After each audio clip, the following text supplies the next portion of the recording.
सभी जांगड़ बंधुओं को मेरा नमस्कार। ये वीडियो सिर्फ मेरे जांगड़ बंधुओं के लिए है, क्योंकि जो अभी पीछे 8 दिसंबर को जो हुआ उसके बारे में बहुत सारी बातें मैं करना चाहती थी काफ़ी समय से, लेकिन कुछ चीज़ें ऐसी थी जिनका मैं इंतज़ार कर रही थी कि वो अगर बात पूरी हो जाती है तो शायद आप लोगों से ये बात करने की ज़रूरत मुझे नहीं पड़ेगी।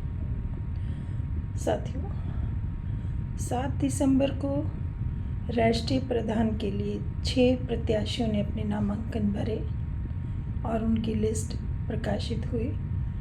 8 तारीख को उसमें से 3 बंधुओं ने श्री रामपाल जी के लिए और एक ने मेरे लिए अपने नामांकन वापस ले लिए। अब मैदान में हम 2 बंदे बचे थे। मैं अपना सिर्फ चुनाव चिन्ह लेने के लिए 8 तारीख को अपने 3-4 बंधुओं के साथ कार्यालय पहुंची थी। वहां पर मुझे आकर के बताया गया कि एक छोटी सी मीटिंग रखी है, आप भी आ जाइए। तो मैं चली गई। मुझे उस मीटिंग की कोई पूर्व सूचना नहीं दी गई थी। वहां जाकर पता लगा कि वहां निर्विरोध चुनाव की प्रक्रिया का अभियान चालू था और श्री रामपाल जी दोबारा से निर्विरोध बनने के चक्कर में थे और शायद मैं ही उनके रास्ते का एक रोड़ा थी, बाकी तो सब रास्ते से जा चुके थे। तो शायद उन्होंने इसी वजह से मुझे बुलाया।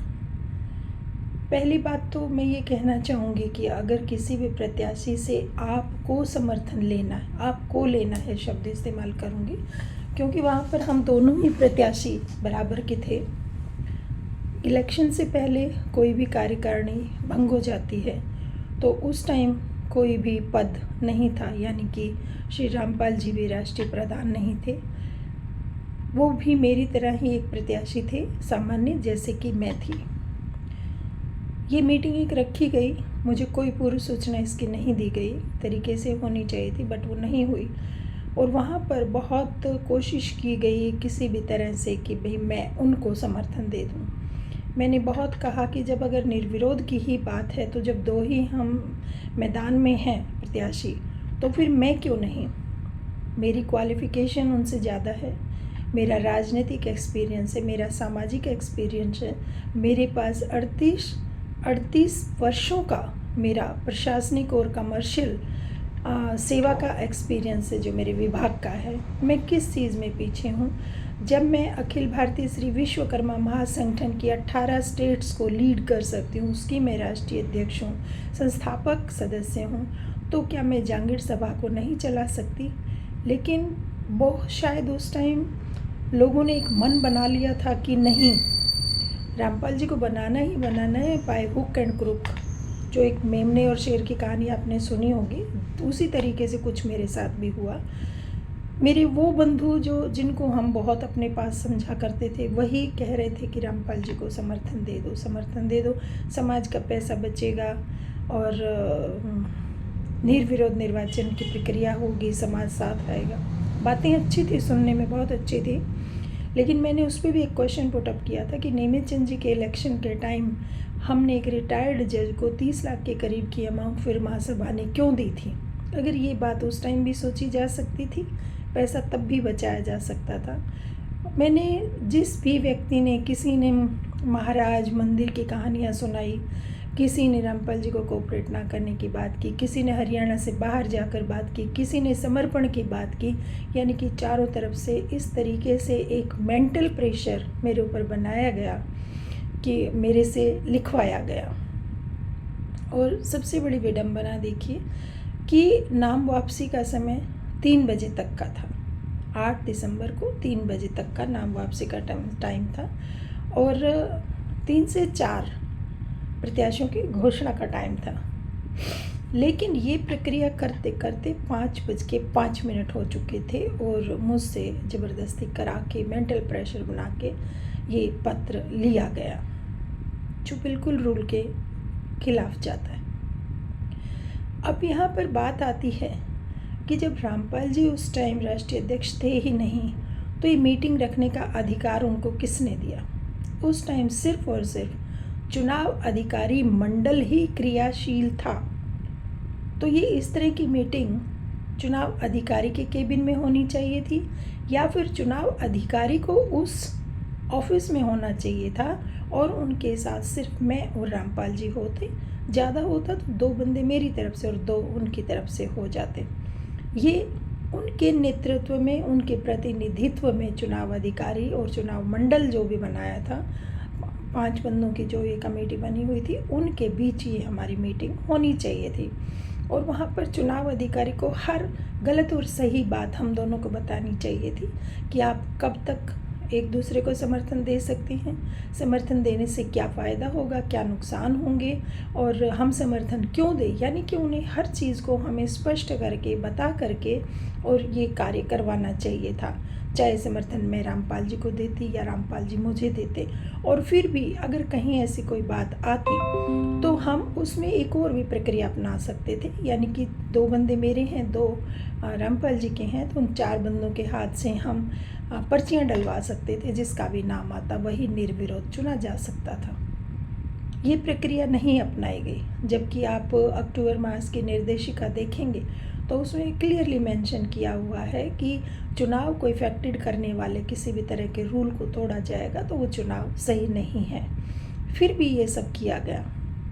अब जैसे भी हुआ, रामपाल जी को चाहे अब लोग वहाँ से बाहर जा कर के क्या बोलते हैं, मुझे अच्छा लगता कि वहाँ बैठकर जो मुझे प्रवचन सुनाने वाले लोग थे वो बाहर जाकर ग्रुप में ये लिखते कि हमारे अनुरोध पर बहन जी ने या मैडम ने वो अपना समर्थन दे दिया रामपाल जी को और हमें इस बात की बहुत खुशी है। हम उनका आभार व्यक्त करते हैं कि उन्होंने समाज को एक बड़े फाइनेंशियल लॉस से बचा लिया।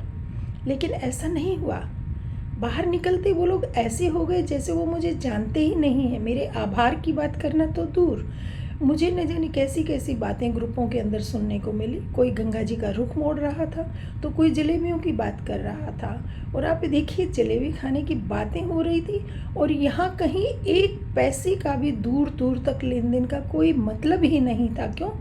मीटिंग तो मेरी अनुपस्थिति में डिसाइड हुई है। मेरे पास कोई पूर्व सूचना भी नहीं है, मेरे पास कोई उनका बंदा नहीं है किसी भी तरीके से। ये फिर भी इन लोगों ने बाहर जाकर ये जताया कि न जाने मैंने रामपाल जी से क्या खा लिया है। ये बहुत मुझे पिंच हुआ है और मुझे लगा कि मेरा त्याग करना, मेरा ये बलिदान देना एक तरह से व्यर्थ गया। फिर भी उस कड़वे घूंट को मैं पी गई, क्योंकि मुझे पता है गंगा जी तो सभी पापियों के भी पाप धोती हुई आगे बढ़ती है। तो मैं क्या चीज़ हूँ? अगर मुझे गंगा जी की संज्ञा कोई देता है तो मेरे लिए वो बहुत बड़े सम्मान की बात मैं समझती हूँ। मैंने भी कुछ ऐसा ही किया, क्योंकि इसके बाद विरोधी एक खेमे में आने की कोशिश करने लगे और जो गुमनामी के अंधेरे में थे वो लोग भी बाहर निकल कर आ गए। बहुत सारे लोगों का चेहरा सामने आया, बहुत सारे लोगों की फितरत सामने आई। और धन्यवाद करते हैं हेमराज जी का, जिन्होंने एक वीडियो बनाया जो मुझे भी नहीं पता था कि वो बना रहे हैं, और उस वीडियो ने सभी के राज खोल कर रख दिए। मैं राष्ट्रीय प्रधान नहीं बनी, चाहे रामपाल जी बने, लेकिन लोगों के जो चेहरे सामने आए उसने समाज को बता दिया कि समाज में किस व्यक्ति की क्या जगह है। खैर, मैं असली पॉइंट पे आना चाहती हूँ। रामपाल जी ने मुझे कोई धन्यवाद का लिखित में व्हाट्सएप पे कुछ नहीं भेजा। थोड़ा सा फील हुआ कि बहुत बड़ी बात एक हल्के से झटके में कह दी गई, कर दी गई। मुझे अपनी टर्म्स एंड कंडीशंस बताने का समय तक भी नहीं दिया गया। मुझ पर ऐसे प्रेशर डाला जा रहा था, कागज़ लीजिए, साइन कीजिए, ख़त्म कीजिए कहानी को, जल्दी कीजिए, टाइम हो रहा है, जैसे मेरे ऊपर एहसान किया जा रहा हो। मैं चाहती थी कि रामपाल जी एक बार फ़ोन करते और एक मीटिंग अरेंज करते, हम दोनों के बीच में एक मीटिंग होती और उसमें मुझसे वो पूछते कि भाई आप अपनी कुछ टर्म्स एंड कंडीशंस बता दीजिए, क्योंकि हम कार्यकारिणी बनाएंगे आने वाले समय में। मुझे अपने लिए ऐसा कुछ नहीं चाहिए, क्योंकि मैं ऑलरेडी एक बहुत बड़े संगठन की जो 18 स्टेट में चल रहा है उसकी राष्ट्रीय अध्यक्ष हूँ। ये जागीर सभा उसका एक 1/6 पार्ट है। तो मैं अपने लिए नहीं, मैं अपने इस पूरे जागीर समाज के लिए कुछ मांगना चाहती थी, और वही मैंने उनको फिर लिख करके भेजा। हालांकि उन्होंने कोई मीटिंग डिसाइड नहीं की, कोई मुझसे फ़ोन पर बात नहीं की। मैंने उनसे फ़ोन पर बात की कि रामपाल जी आप एक मीटिंग अरेंज करिए, लेकिन उनका कोई फ्रूटफुल रिप्लाई मुझे नहीं मिला। फिर मैंने 13 दिसंबर को उनको एक लेटर लिख कर दिया और उसमें मैंने जो मांगा वो मैं आप लोगों से डिस्कस करना चाहती हूँ। मैंने उसमें लिखा था कि आप प्रधान रहिए, मुझे कोई आपत्ति नहीं है। आप अपना महामंत्री रखिए, मुझे उसमें भी कोई आपत्ति नहीं है। आप अपना कैशियर रखिए, मुझे उसमें भी कोई आपत्ति नहीं। यानी कि तीनों पद जो मुख्य हैं वो आप अपने पास रखिए, किंतु असिस्टेंट कैशियर और राष्ट्रीय सचिव हमारा होगा और कार्यकारिणी और कोर कमेटी के अंदर मेरे सदस्यों की 50% भागीदारी होगी। मैं अपने समाज के बंदों को लाना चाहती हूँ आगे। जो आलोचक बने हुए हैं आज की डेट में, ये नहीं करते रामपाल जी, ये नहीं करते, उनको हम लाएंगे ना बीच में, तो वो खुद जब कार्य करेंगे तो फिर आलोचना की बात भी खत्म हो जाएगी और उनको भी पता लगेगा कि कार्य कैसे होता है और उनको एक और एहसास होगा कि मैडम ने अगर एक त्याग किया तो उसके बदले में हमें कार्यकारिणी में स्थान मिला और हमारा भी एक महत्व बना। मैं ये लाना चाहती थी। तो मेरी यही डिमांड थी कि 50% भागीदारी कोर कमेटी और कार्यकारिणी में हो और राष्ट्रीय महिला अध्यक्ष, युवा राष्ट्रीय अध्यक्ष और कोर कमेटी का चेयरमैन, चेयरपर्सन हमारा होगा। ये मैंने उनको लिख करके भेजा। देखिए, कायदे से अगर देखा जाए, जब कोई ड्रा भी हो जाता है तो दोनों को भी राष्ट्रीय अध्यक्ष बनाया जा सकता था। 1.5 साल रामपाल जी रह लेते तो 1.5 साल मैं भी रह सकती थी, लेकिन फिर भी ये तो एक प्री डिसाइडेड काम था, ये सब कुछ पूर्व नियोजित था, ये हमें बाद में पता भी लग गया था। जो भी था, लेकिन मेरी जो अब डिमांड है, मैं सिर्फ उनकी बात करूँगी। ये मैंने उनको लिख करके 13 तारीख को भेजा और मैंने कहा कि आप मुझे इसका जवाब दीजिए और एक मीटिंग अरेंज करिए, लेकिन उन्होंने कुछ नहीं किया। उसके बाद 17 तारीख को मैंने उनको एक रिमाइंडर भेजा, उसका भी कोई रिप्लाई नहीं आया। उसके बाद 21 तारीख को मैंने एक उनको तीसरा पत्र भेजा, यही सब बातें लिखते हुए कि आप मीटिंग नहीं दे रहे हैं, आप कोई बात नहीं कर रहे हैं, आप ये सब क्यों अवॉइड कर रहे हैं, क्यों इग्नोर कर रहे हैं। लेकिन उनका अभी तक, आज यानी कि 3 तारीख ख़त्म होने वाली, आज तक उनका कोई रिप्लाई मुझे नहीं आया। मैं अपने समाज के बंदों के लिए कार्यकारिणी में जगह मांग रही हूँ, कोर कमेटी में जगह मांग रही हूँ और मुख्य पद इनको हम दे रहे हैं, हमें कोई एतराज़ नहीं है। तो क्या मैं गलत कर रही हूँ? मेरे जांगीर बंधु ये बताएं कि क्या इसमें गलत है। और मेरा एजेंडा आप उस वीडियो के माध्यम से भी सुन चुके हैं, क्या मेरा एजेंडा गलत है? क्या मेरा एजेंडा इस महासभा में कुछ सुधार करने का नहीं है? हम 118 साल से जहाँ थे वहीं पर अटके हुए हैं। हमारा कोई भी, हमारे यूथ की, हमारी महिलाओं की, हमारे गरीब समाज की कोई भी उन्नति नहीं हुई है। मैं वो बदलाव लाना चाहती थी, लेकिन मुझे नहीं लाने दिया गया। अब मैं इनसे सिर्फ यही मांग रही थी कि एक मीटिंग दीजिए, ये बातें आप मानिए, क्योंकि मुझे टर्म एंड कंडीशंस उस टाइम बताने का आपने मुझे मौका भी नहीं दिया, जो मेरा अधिकार था। जब दोनों प्रत्याशी बराबर के मैदान में हैं तो उनका राइट भी इक्वल होना चाहिए, दोनों की बराबरी की बात होनी चाहिए थी, जो नहीं हुई। मैं अब बस इतना ही कहना चाहती हूँ कि मैंने जो उन 3 पत्रों के माध्यम से मांगा वो मैंने आप सभी को बताया और अभी भी उसके लिए कोई जवाब मुझे नहीं मिला है।